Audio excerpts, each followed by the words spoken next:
ብቻ አይደል እኔስ መጠማቴ ሰው የራበኝ ሰው ነኝ ታውቃለህ አባቴ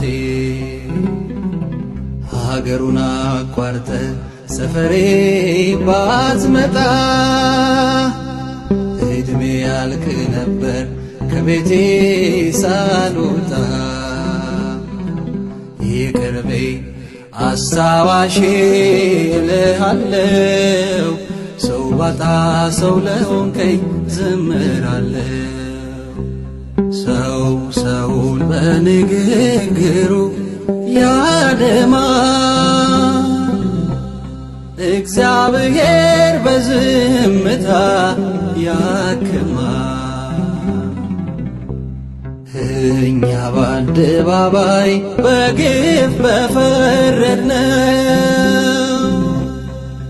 በጓዳ ያከመ ስንቱ ሰው